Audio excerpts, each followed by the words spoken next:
BFM Business, le grand débat du patrimoine. Vous le savez régulièrement, dans cette dernière demi-heure, on vous offre les grands débats du patrimoine avec la complicité de Jean-François Filiatre pour Marché Gagnant. Bonjour Jean-François. Bonjour Cédric. Cette semaine, on accueille autour de la table Olivia Blanchard. Bonjour.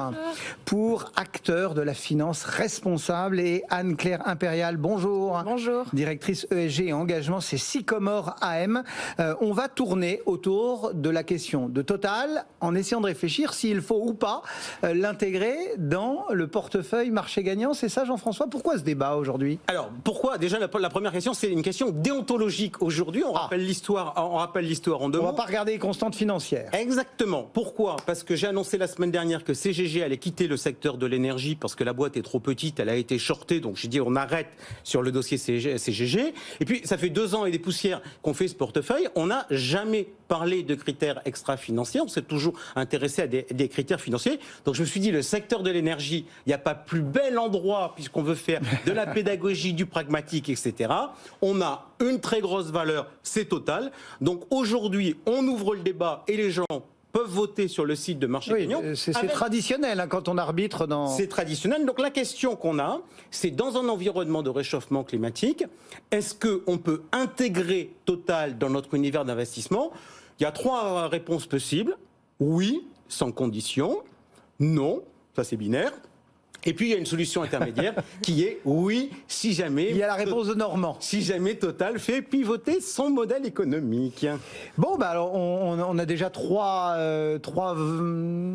votants éventuels. Vous répondriez quoi, Anne-Claire?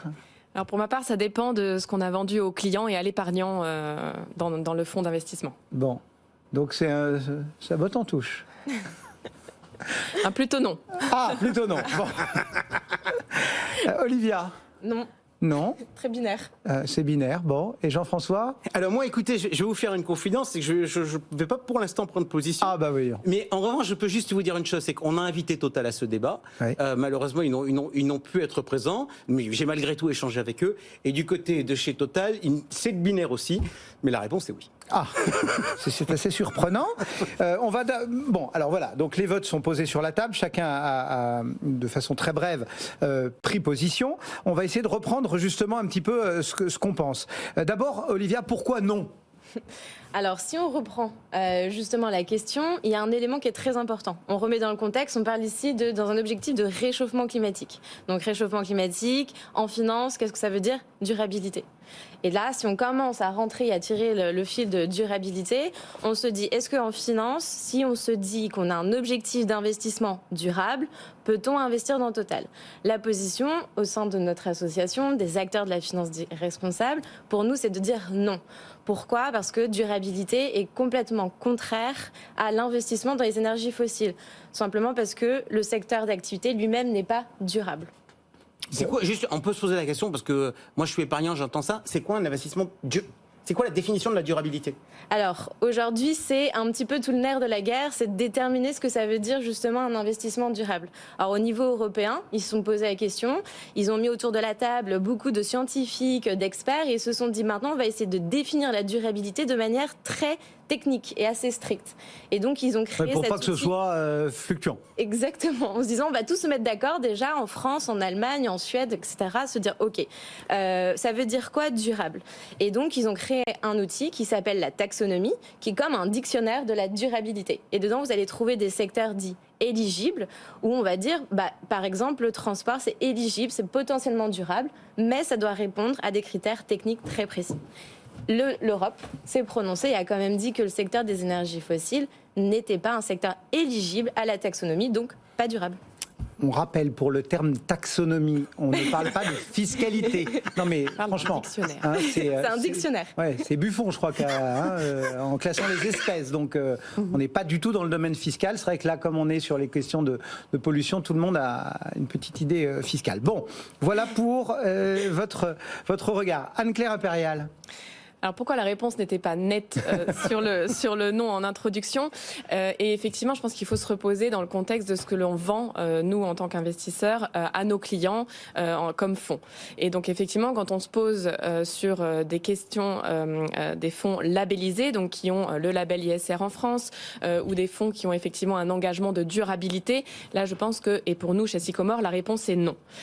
Aujourd'hui, l'épargnant final, quand il achète un produit financier durable, vert, responsable, on observe quand même une demande de zéro fossile. Voilà. Maintenant, si l'épargnant s'en fout, on peut lui coller du Total, c'est ça? Alors ensuite, donc nous, après, on ne s'adresse pas vraiment à l'épargnant qui s'en fout chez Sycomore. On a une démarche engagée sur l'ensemble de notre offre d'investissement. Et pour autant, donc la majorité est labellisée ISR, mais sur une petite partie de nos investissements non labellisés ISR, on a cette démarche en fait de vouloir accompagner l'économie dans laquelle nous vivons aujourd'hui à se transformer plus vite. Donc pour des acteurs comme Total Energy qui selon nous ne vont pas assez vite aujourd'hui, nous avons cette démarche d'engagement actionnarial dans ce fonds d'investissement précis mais non labellisé, non promu sous le label de l'ISR. Oui, parce que quand on parle ISR, ESG, etc., il faut quand même rappeler, Jean-François, qu'il y a plusieurs acceptions. Hein. Il y a Mais vous voulez que je vous dise quoi? Vous voulez que je vous dise qu'on n'y comprend rien? Mais si, on y comprend justement, et soyons pédagogues. Bah si, il y en a qui font de l'exclusion, s'ils disent on veut pas en entendre parler, et il y en a qui sont au contraire, on va dire, militants, et qui disent on va rentrer dans la boutique, on va aller aux AG, on va forcer... Alors, on va voir sur le sujet. Et c'est ce qu'on appelle l'engagement. Si on vient sur notre sujet, et moi je vais prendre entre guillemets une position très idéologique, moi vous savez, j'aime bien les choses un peu binaires, pour moi il y a deux mondes. Il y a un monde qui va être l'économie de marché, où on va considérer que le marché se régule tout seul comme un grand. Oui. Et puis il y a un autre monde où on considère que le marché, c'est pas le sujet et que c'est l'État qui décide de manière très pyramidale en disant voilà la règle c'est comme ça et puis vous n'avez plus qu'à appliquer. Moi je vais vous dire la chose suivante, j'ai un premier problème idéologique sur la position européenne. C'est que l'Europe finalement n'assume rien. Et l'Europe est en train de fixer un certain nombre de règles pour faire culpabiliser tel ou tel investisseur. Vous remarquerez qu'on a ces sujets-là sur le secteur de l'investissement. On pourrait l'avoir sur le secteur bancaire. Et l'Europe, à mon avis, est très, très en retard là-dessus. Donc, moi, sur le fond, en tant qu'investisseur, je n'ai pas envie que l'Europe me fasse culpabiliser sur ce que je fais de mon argent. Et vous voulez qu'elle fasse quoi? Je dis, soit l'Europe me dit, tu fais comme ci ou tu fais comme ça, mais je n'ai pas envie d'être culpabilisé. Les épargnants sont constamment culpabilisés. En France, on ne cesse de dire que leur allocation d'actifs est complètement merdique. Donc, vous placez pas votre argent comme il faut. Quand ils ont du dividende, on leur dit que c'est des voleurs. Voilà. Donc, moi, je n'ai pas envie de tomber dans le schéma de la culpabilisation. Justement, sur cette question un petit peu de la démarche ESG, comment est-ce que vous voyez les choses, vous, entre exclusion, best in class, enfin, engagement En fait, effectivement, il y a plusieurs catégories. Parce que tout peut être vertueux, finalement. Tout peut être vertueux, tout va dépendre aussi de l'émetteur, tout va dépendre de l'industrie, etc. Je pense que tout ne peut pas être traité de manière générale et de la même façon. L'engagement actionnarial, ça fonctionne très bien, mais c'est vrai qu'on l'a vu quand même sur certains acteurs, et de celui qui nous occupe quand même aujourd'hui, c'est Total. On a vu que l'engagement actionnarial, l'année dernière, en Assemblée Générale, le PDG a quand même dit devant tous ses actionnaires, ceux qui ne sont pas contents ont qu'à vendre leurs actions. Donc en termes d'engagement actionnarial, ça remet un petit peu en cause, je trouve, le sujet. Après, il faut quand même continuer à s'accrocher, c'est très bien. Mais encore une fois, c'est quel est l'objectif, quelle est la finalité, et c'est surtout, si je fais de l'engagement, jusqu'à quand ? C'est-à-dire, encore pendant 10 ans, je vais considérer que je peux garder Total en portefeuille alors qu'ils n'améliorent pas leurs pratiques. Donc une notion de temporalité. Donc ici, c'est assez important de pas tout mélanger. Et oui, l'engagement, c'est très bien, mais sur quel secteur? Et après, nous, on est plus partisans aujourd'hui que quand on affiche responsable, notamment, par exemple, si on parle de label ou si on parle d'ISR, on va dans l'exclusion. Pourquoi? Parce que derrière, il y a un épargnant et qu'on veut protéger justement l'épargnant d'une certaine confusion où il va retrouver du Total dans son portefeuille, il ne comprendra pas. Entre exclusion et engagement, justement, sur quel pied danser? Oui, alors au niveau des labels, le label ISR est le seul label en Europe qui n'a pas tranché sur des exclusions aujourd'hui. Et on voit bien ce que je disais aussi en introduction. Je pense qu'au niveau des attentes des épargnants sur ces produits labellisés, on a effectivement une attente plutôt d'exclusion sur, en tout cas, les secteurs qui ont le plus d'impact négatif sur les enjeux de durabilité, d'ailleurs, que ce soit d'un point de vue environnemental ou d'un point de vue social. Donc aujourd'hui, il se trouve que le comité du label, la gouvernance a été revue fin 2020, et aujourd'hui il y a des groupes de travail qui travaillent sur ce sujet, et j'en fais partie, pour proposer justement au comité du label l'ajout d'exclusion, notamment sur les énergies fossiles. Donc après, évidemment, on verra le niveau d'exclusion arbitré in fine par le comité. Le travail est en cours aujourd'hui. Pour autant, on a effectivement cette démarche d'engagement actionnarial que l'on peut avoir sur les acteurs en transition. Encore une fois, tout dépend de ce qu'on vend aux clients. On a un label qui est très bien fait en France sur les enjeux environnementaux, qui est le label Greenfin, qui a très bien défini, en amont d'ailleurs de la taxonomie européenne, qui avait déjà son dictionnaire des éco-activités et des activités à exclure. Et les énergies fossiles n'ont aucune place dans les fonds labellisés Greenfin. Donc là aussi, pour aiguiller l'épargnant final très engagé sur les sujets environnementaux, c'est ce label-là qu'il faut privilégier et qu'on doit continuer de promouvoir. Le label ISR, lui, est plus généraliste, avec cette vocation d'inclusion. On est aujourd'hui sur plus de 1100 fonds labellisés en France, plus de 770 milliards d'euros d'actifs qui ont ce label en France. Néanmoins, je pense que voilà, on est arrivé à un stade au niveau aussi de la nécessité d'accélérer la transformation, où dans ces labels, on doit intégrer de l'exclusion sur les entreprises qui n'ont pas de trajectoire d'alignement aux objectifs de l'accord de Paris. On a parlé d'ESG, on a parlé d'ISR, on a parlé d'exclusion, on a parlé d'engagement. On va rajouter encore un petit peu plus de verbiage, histoire de compliquer l'affaire. C'est le SFDR avec l'AMF qui demande à l'Europe justement de sortir ces énergies fossiles de ce qu'on appelle le chapitre 9. C'est une bonne ou une mauvaise nouvelle? D'abord, peut-être on peut rappeler, je suis désolé. Tout à fait, on peut rappeler effectivement de quoi il s'agit. Un peu de dictionnaire là aussi. Voilà, donc on est ici dans le cadre de la réglementation européenne, donc ce règlement qui est un règlement de transparence, qui demande aux acteurs financiers de la transparence sur la durabilité de leurs investissements. Donc en quoi ça consiste? En fait, en fonction du niveau de durabilité sur lequel on communique dans nos fonds, sur lequel on s'engage, on n'a pas les mêmes exigences de transparence. C'est ça l'objet initial. Donc comment ça se concrétise? En fait, dans le règlement, il y a différents articles du règlement qui vont dire justement en fonction de ce que vous faites, qu'est-ce que vous devez communiquer. Donc on a le fameux article 9 qui lui est réservé aux fonds qui ont pour objectif l'investissement durable dont parlait Olivia tout à l'heure. On a les fonds article 8 qui sont des fonds qui font la promotion de caractéristiques environnementales ou sociales. Donc là, on est très large. Même dès qu'on commence à faire un peu d'exclusion. Voilà, l'idée du régulateur ici était de dire, à partir du moment, c'était pas de catégoriser, c'était de dire à partir du moment où vous commencez à parler d'enjeux environnementaux et sociaux, vous avez un devoir de transparence sur ce que ça donne, qu'est-ce que vous faites, comment vous le faites et qu'est-ce que vous avez comme résultat sur des indicateurs de durabilité.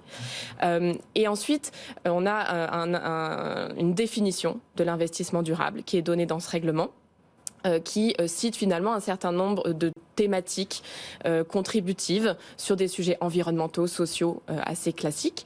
Et puis on a cette notion aussi de ne pas avoir d'impact négatif trop important sur l'ensemble des sujets ESG et également cette notion de bonne gouvernance. Donc on a quand même une définition avec 3 briques. Mais cette définition, elle est laissée ensuite à l'interprétation de chaque acteur pour définir exactement ce que c'est qu'un investissement durable. Et c'est là que l'AMF on pourrait dire presque prend peur ou en tout cas s'inquiète aujourd'hui de comment s'assurer effectivement que les fonds article 9 qui font la promotion d'investissement durable, est-ce que la manière dont ils ont interprété cette définition est rigoureuse et empêche le greenwashing, ce qui est l'objet initial de cette réglementation. Donc c'est pour ça que l'AMF a fait un certain nombre de propositions aux régulateurs européens pour essayer de fixer des règles un peu plus claires, notamment en lien avec la taxonomie, qui est le premier dictionnaire que nous avons aujourd'hui. Olivia, comment est-ce que vous percevez tout ça aussi ? En fait, on était agréablement surpris du positionnement du régulateur français sur ce sujet. Justement, on espère que ça va inspirer le comité du label ISR pour continuer ses avancées sur les exclusions. Après, est-ce que ça sera suivi à un niveau européen ? On ne sait pas. Mais en tout cas, c'est vrai que c'est assez novateur et c'est vraiment une bonne nouvelle. On estime aujourd'hui que le régulateur se soit positionné comme ça vis-à-vis de l'Europe. Donc, nous, on a accueilli ça plutôt bien. Jean-François, c'est...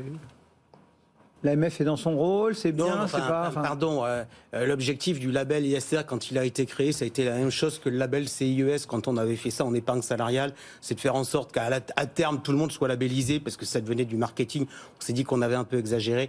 Moi, je vais vous dire, aujourd'hui, on a un débat de fond, où on échange, où on donne des arguments, et je trouve ce débat très intéressant et très utile.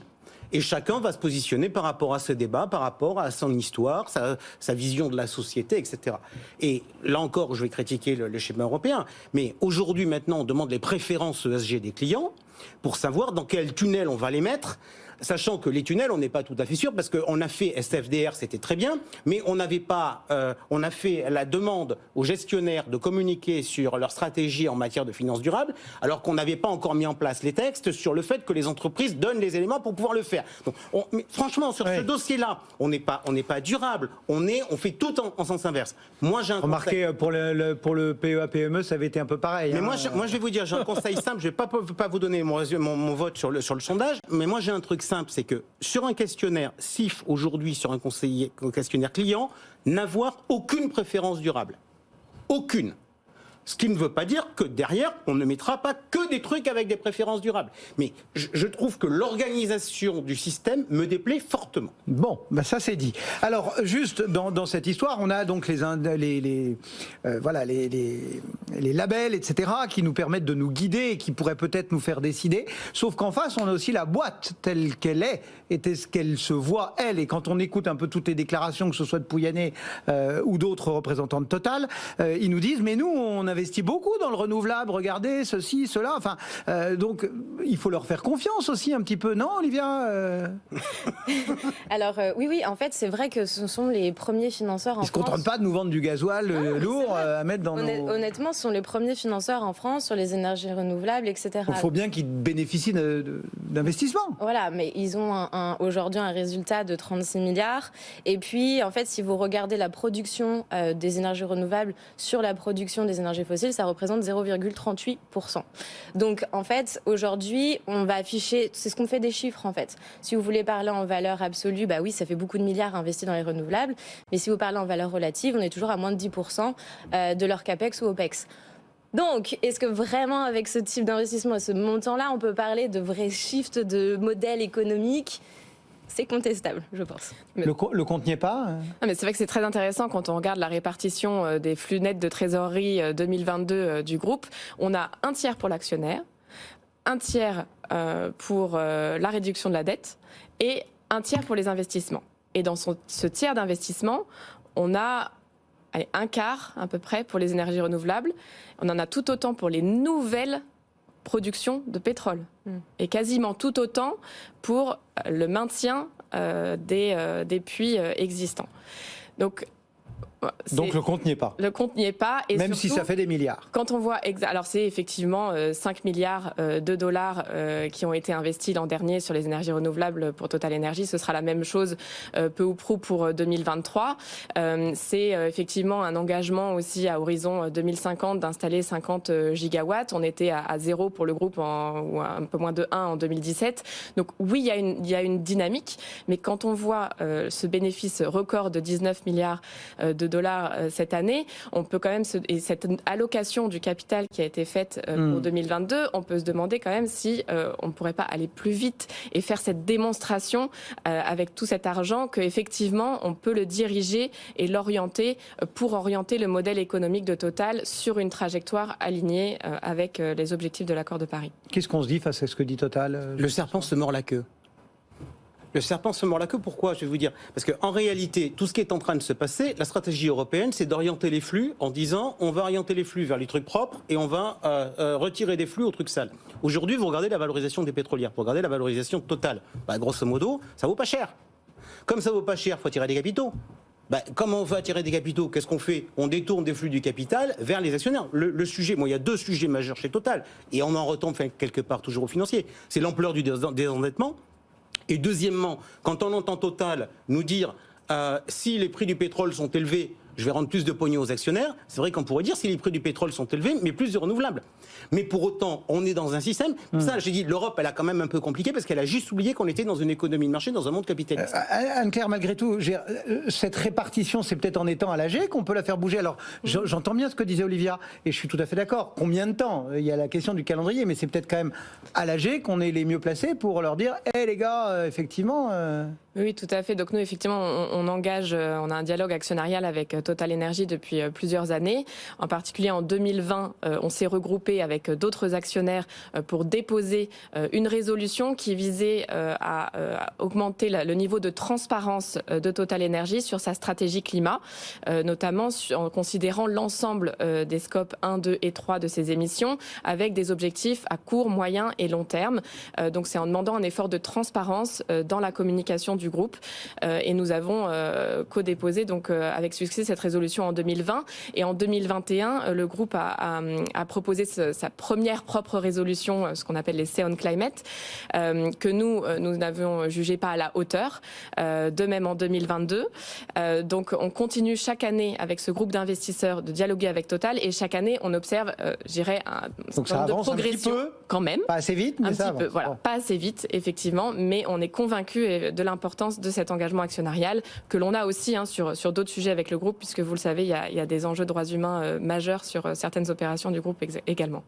Bon, Olivia, vous étiez donc contre investir sur Total. Est-ce que vous auriez malgré tout une solution pour que des particuliers investissent sur le titre ? Effectivement, on parle aujourd'hui d'action, mais si on voulait être en tant qu'épargnant ou investisseur, se dire, voilà, je veux aider Total dans la transition, je veux participer à cette transition, en fait, on pourrait tout simplement obtenir des obligations. Il pourrait émettre une obligation verte dans laquelle on pourrait investir. Et au moins, on aurait une espèce de conscience qui se mettrait en place plutôt qu'une action où finalement, on peut aussi bien indirectement financer encore leur expansion économique et pas forcément leur transition. Un mot de conclusion, Jean-François, parce qu'on... Non, mais très rapidement, parce que j'entends tout ça, c'est très bien. Donc, il faudrait qu'on rouvre le marché des obligations au retail, ce qui n'est plus le cas aujourd'hui. Ouais. Deux, si on fait de l'engagement actionnarial, il faudrait qu'on regarde la nature du capital. Aujourd'hui, il y a plus d'anglo-saxons, il y a plus d'Américains que de Français au capital de Total. Donc, je veux bien que ça soit un champion national, mais c'est quand même les Américains qui font la loi chez Total.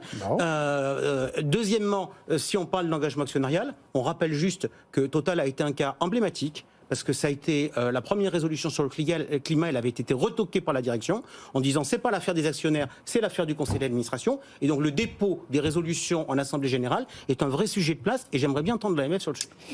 Eh bien voilà, quelques idées pour éclairer votre vote, puisqu'on rappelle, Jean-François, le sondage sur le site Marché Gagnant, et en fonction de la réponse, on verra la suite. On verra la suite qu'on donnera à tout ça. Merci beaucoup à toutes les deux d'être passées nous voir. Olivia Blanchard donc pour l'association Acteurs de la Finance Responsable et Anne-Claire Impérial pour Sycomore Asset Management. À très bientôt.